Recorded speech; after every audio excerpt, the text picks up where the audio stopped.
Listen, I'm gonna say this real quick. I said this on Podgus before. If you've seen this episode, then you know my complaint.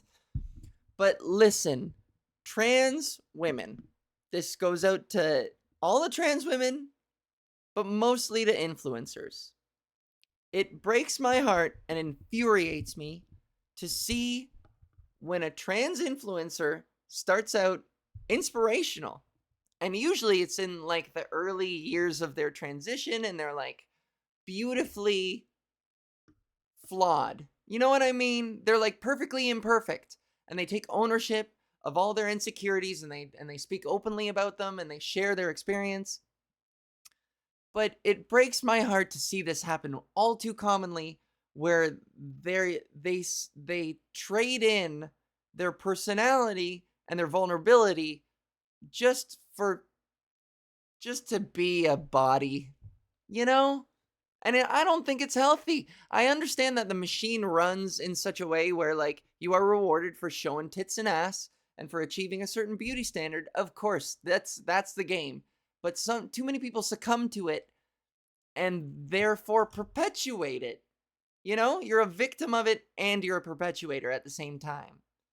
So while like you have your reasons, you're also not completely excused because you are contributing to a culture that says you're only valid as a trans person if you're this perfect 10 by societal cis hetero conformist standards. And I mean it's funny to talk about, but it's also really annoying to me. I've unfollowed accounts before where I was like, hell yes, word up to everything they were saying, like fucking preach, sister, about the trials and tribulations in the psychology and the ongoing struggle of being trans and deciding how much of you needs to conform and how much of you rebelliously exists as you are, you know? And then finally their fucking account. Oh, I saw it. It was just a set of tits. It was just like this, just boobage. Except I don't really have tits. I have puffy marshmallow cones, and you can't really see them through the shirt. I am not very well endowed. It is what it is. See, look at me speaking so openly about it. And that's the kind of shit they would talk about, but it would be a picture of this girl's just her tits. Just her boobs. And then the caption would be like, I'm finally me. And you'd go, oof. Oh. That really says a lot about your self-opinion and your self-identity. Like hi, you are super nice. Oh, thank you. That's quite a nice thing to say. So have a look in the mirror and you'll see somebody also who is super nice. Okay? How was that? That was smooth. Was that smooth? I want to say it was smooth. Anyways, I just a picture of your tits and be like, I'm finally me. You are very obviously implying that your identity does not go any further than your breasts. And, you know, if this is slut shaming, call me out for it. Because it's not the idea. I'm not shaming the sluttiness. I'm shaming, like, I wish this person would, like, think more of themselves than just a set of augmented boobs. And I feel like we, as a trans community, owe it to ourselves to think of ourselves a little more highly. Think of ourselves with a lot more humanity than that, you know? Stay true to yourself. Don't reduce your worth to tits. We're all better than that. If I'm wrong, let me know. I'm careful not to meander into slut shaming territory, but I gotta say, as somebody who always, I try to live by a code of, I want to be the person closeted me would have looked up to and been inspired by. And that's the standard that I ask of myself every single day, is like, the things that I do, Are they the kinds of things that would have inspired me back then? The kind of moves that I would have looked up to, you know? And when I was closeted, like who were my role models but these women who were struggling and being honest about it and being like, you're perfect just the way you are. And now they're just like, I'm me, and it's just boobs. Now you're just boobs. And it's like, and it poisons your own expectations and your own standards. It kind of empties the value of, if you are transitioning, it empties the promise and the value of it all, and reduces it to a purely beauty standard aesthetic thing, you know? I feel like objectification is a topic a lot of women can identify with. Yeah. and so that's what I'm saying is like, I understand that the culture and the machine, it rewards objectification, and that's exactly what these social media apps are, especially Instagram. It's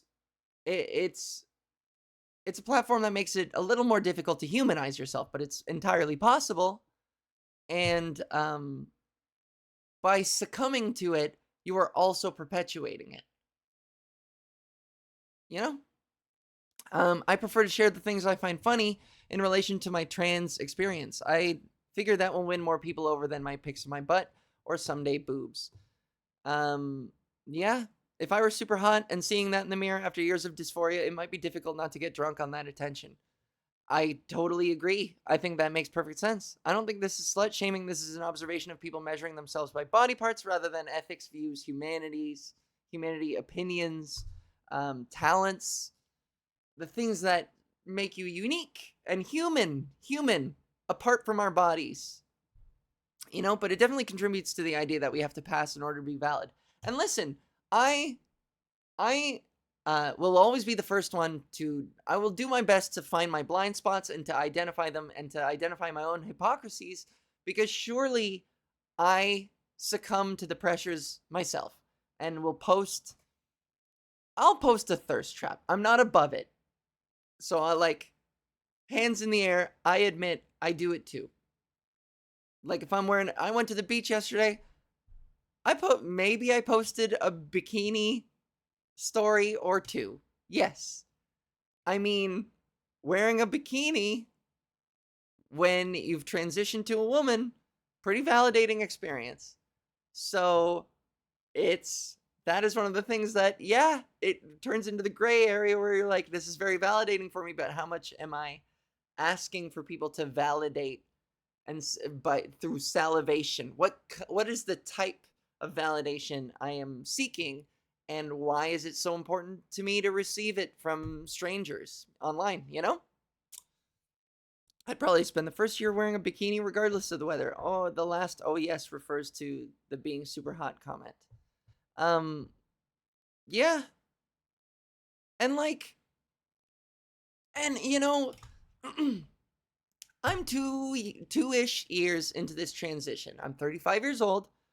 And so I've waited plenty long enough to become the woman that you see before you today.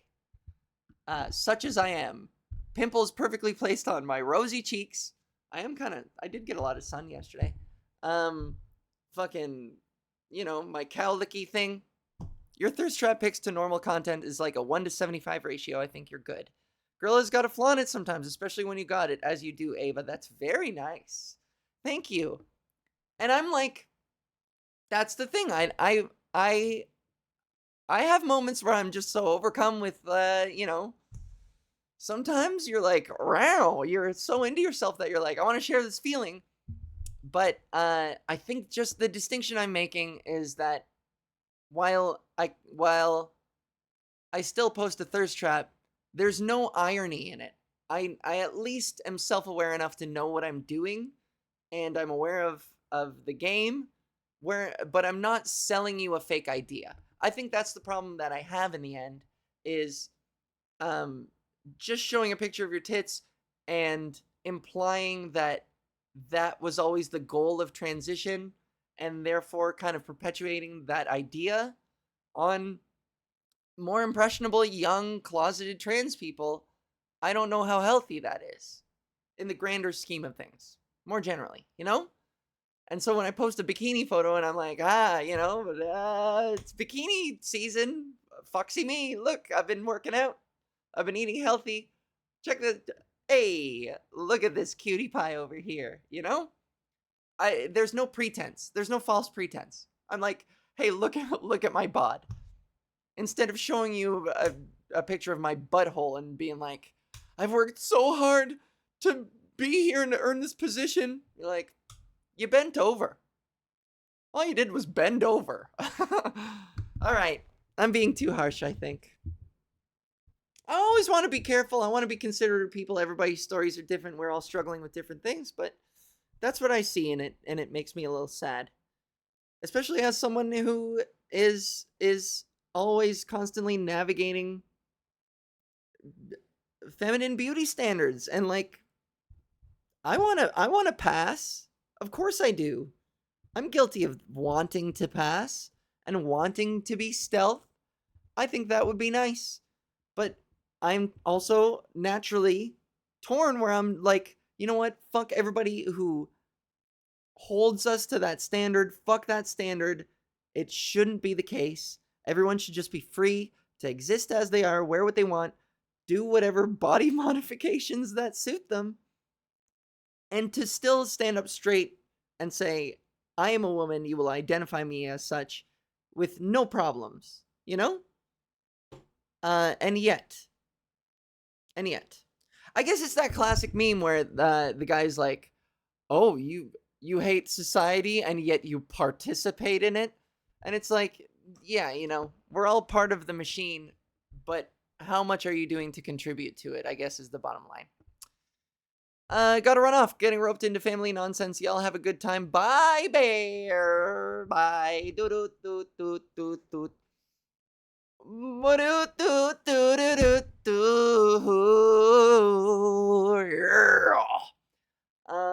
Look at this guy. I mean, look at this thing. Hey, what happened to the corn kid?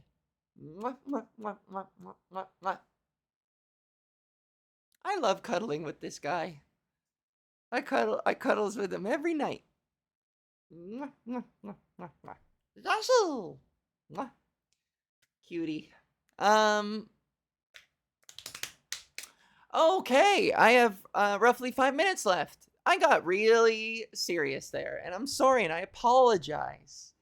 Let me tell you real quick, let me fill you guys in on what's happening this week. So I won't be streaming next week, unfortunately. But fortunately for moi, I will be in Montreal for the prestigious Just for Laughs festival, y'all. Just for Laughs, JFL, Juste pour rire, in French. And I'm doing 3 shows. One Friday night at Café Cléopâtre at 10 p.m. If you're in Montreal, I don't know if any of the 9 of you are there. Café Cléopâtre on Friday the 9th. Comedy Nest, 8 o'clock, 10:30, and then Monday at Quebec Loto Stage. It's an outdoor stage. I'm gonna be fucking shredding guitar.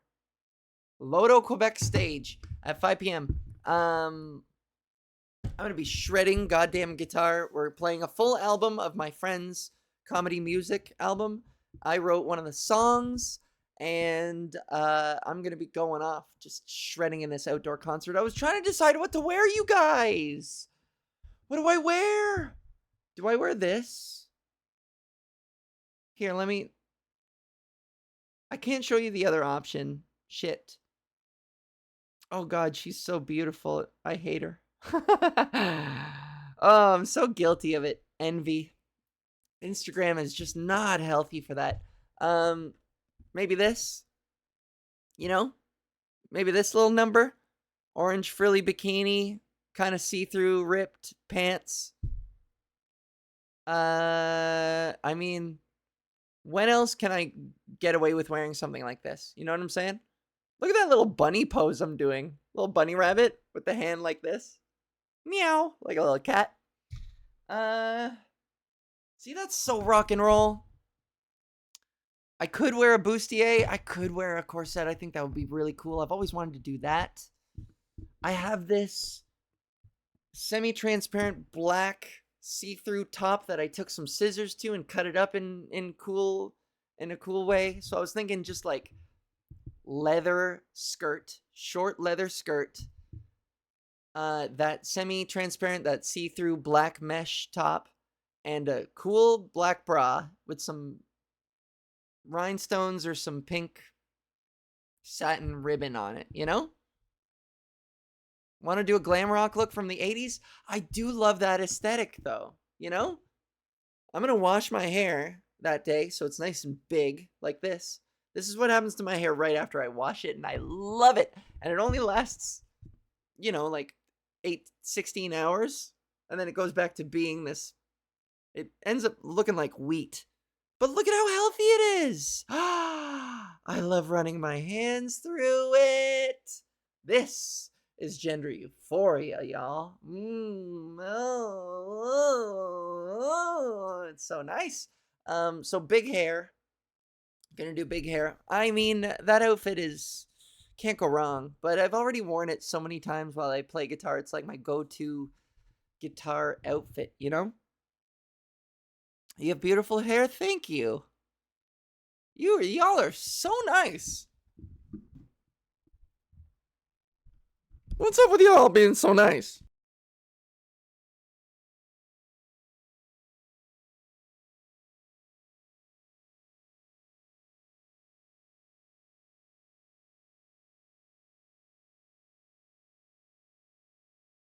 Oh no, check. Okay, I yanked on it so hard that the cord came out.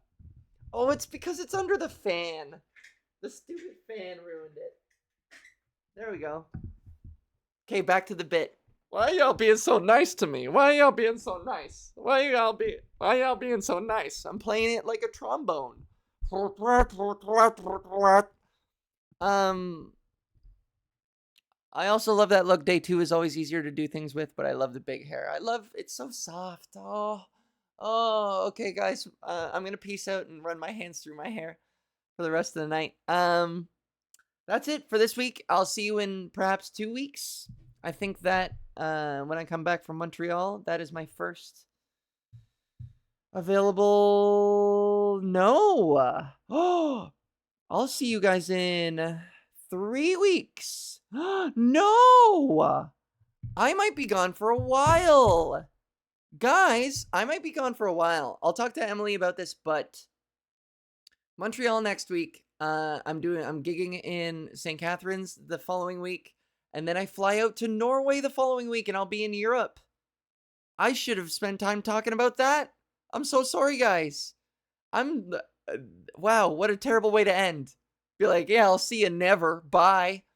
I'm sorry, everyone. I will still keep doing my podcast. I'm committed to posting a new video every week, of course. And so, if you still need a Val fix, of course, follow me on Instagram. That's where I'm the most busy. That's where I post the most stuff. My stories, y'all get in on my Instagram because my stories are the best. Thank you all very much, and thank you for calling me Ava. You're all just so. We've grown together, haven't we? You all see me. You do. And I appreciate that. What a sweet bunch. What a sweet little family we have. Dom from Fast and Furious would be so jealous of this family. So jealous. This is a family, and I appreciate you all. Have another 10 minutes. Can stretch it out. I don't know. That's up to Emily. Unless you're giving me permission. I'll stretch it out. I'll stretch. Because I can talk about my Euro trip and get some advice. 10 more from, okay, sick. Awesome. Tell her I said thank you. I'm going to Europe. I'm headlining a week of shows at Vin Diesel would look so hot in a dress. Oh yeah, I bet.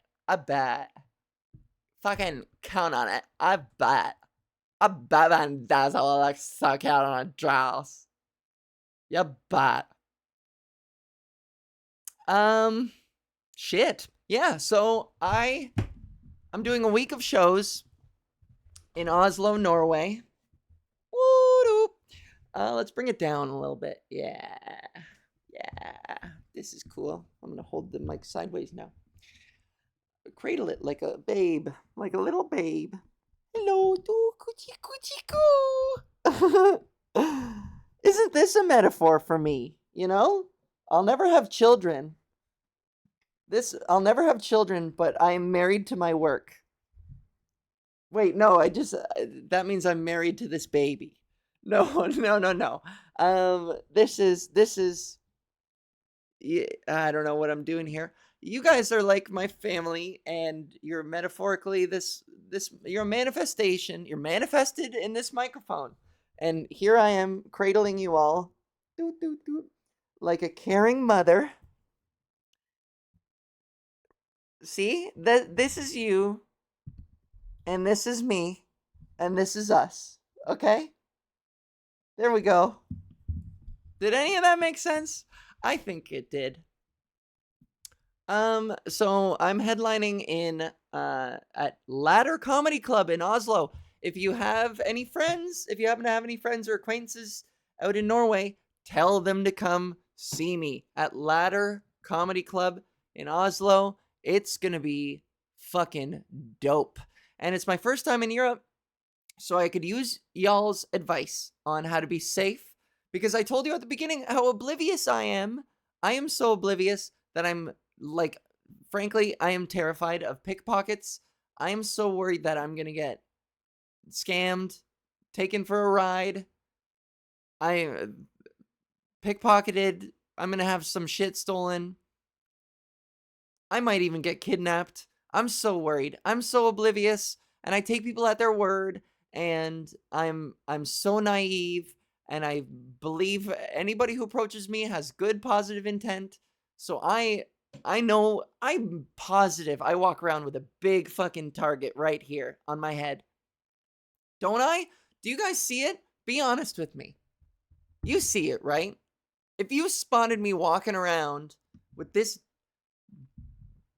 bright-faced fucking dumb expression I'm always wearing on my face, you would be like, I'm not a criminal, but I feel like she's the easiest mark of all time. I don't even steal from people, but I feel like if I went up to her and I was like, hey, give me your money, she'd be like, oh,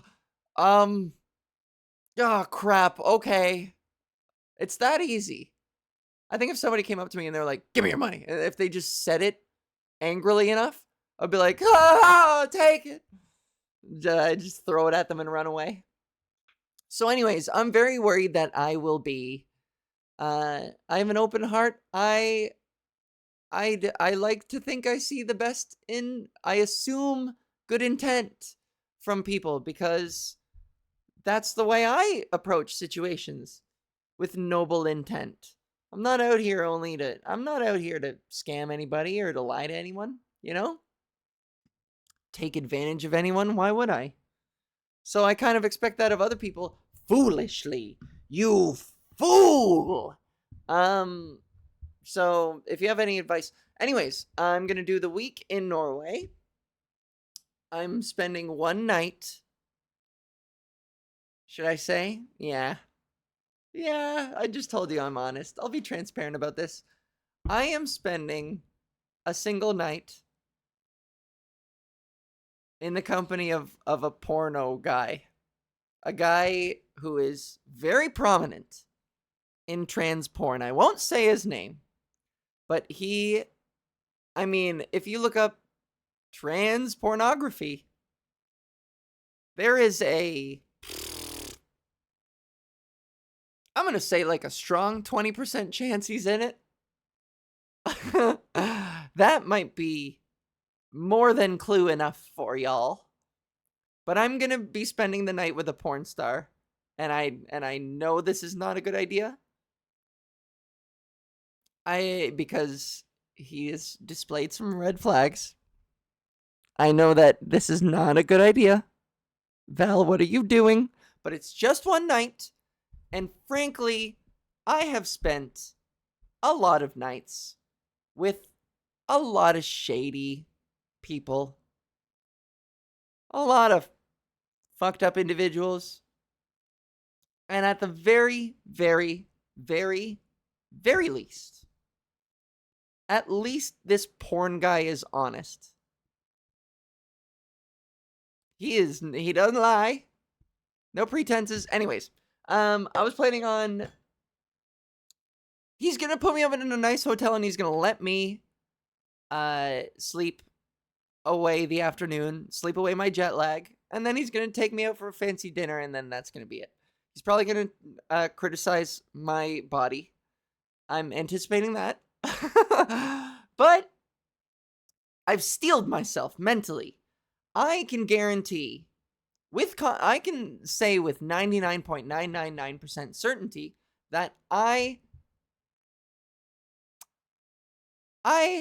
possess a wit that is sharper than perhaps 99% of the people he has regular dalliances with. I know that's cocky, but I am literally a professional witticism spewing clown.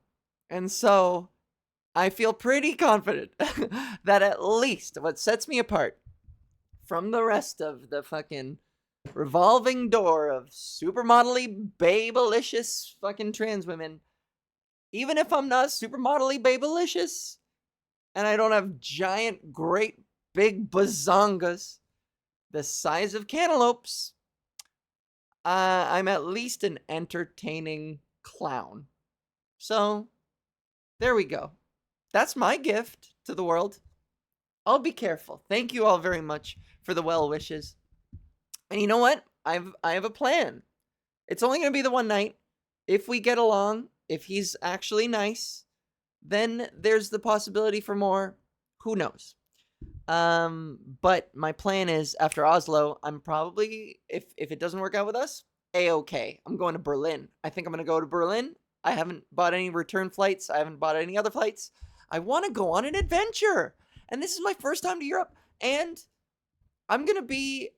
this is like the adventure of a lifetime for me.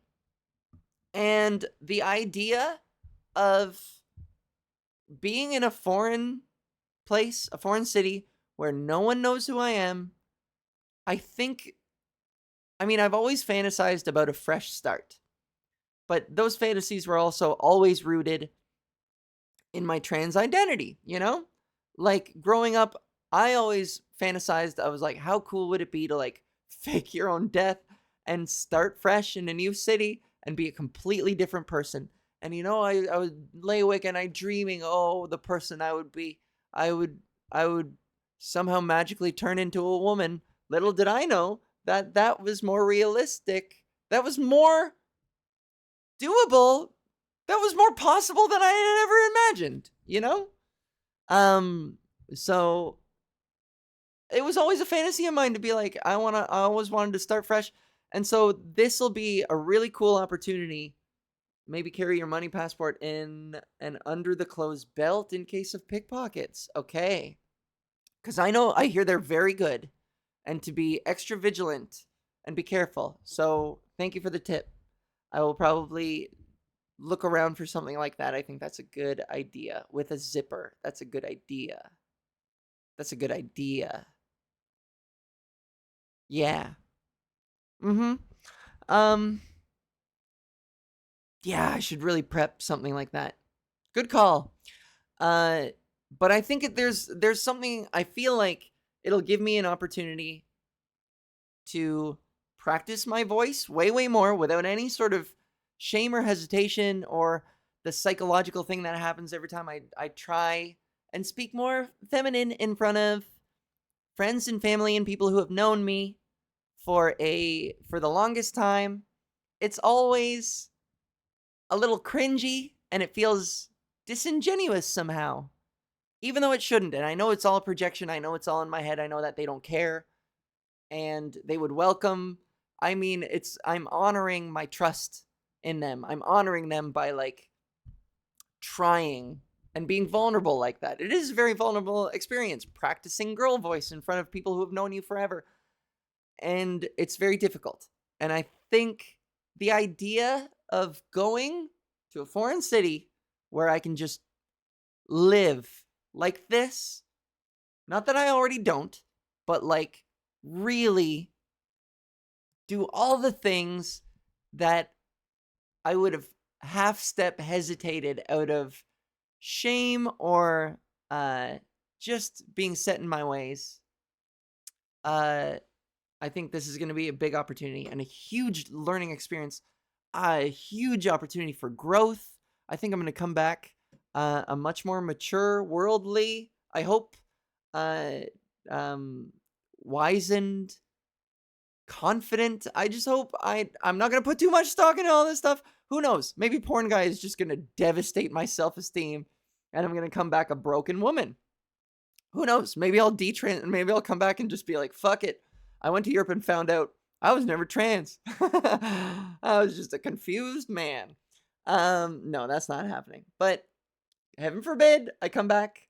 But odds are good that I think this is going to be a special experience. Anyways, wish me luck. Berlin, Oslo, and likely Berlin. Not guaranteed yet, but that's what I'm thinking. If you have any travel advice or anything to suggest, holla at me at Alval Comedy on Instagram. And if you're in Montreal, come see my shows. Fuck it. Come back safely with beautiful memories to treasure. I will try. My memory sucks, but I'll try. And it'll be novel enough that maybe one or two things will stick. We'll see. I hope so. I hope my memory isn't so bad that, if you ask me in a year, hey, Val, I haven't caught up with you. How was Oslo? And I'll be like, what? Oslo? Where's that? That's how insecure I am about my memory. Anyways, I will remember you all fondly, and I'll remember to get back to doing Val Unleashed when I'm back, August 21st. 21st might be the next episode, and I apologize for the break. I adore you all. I appreciate you all. Family. We're family here. And you guys rule. Thank you for your support.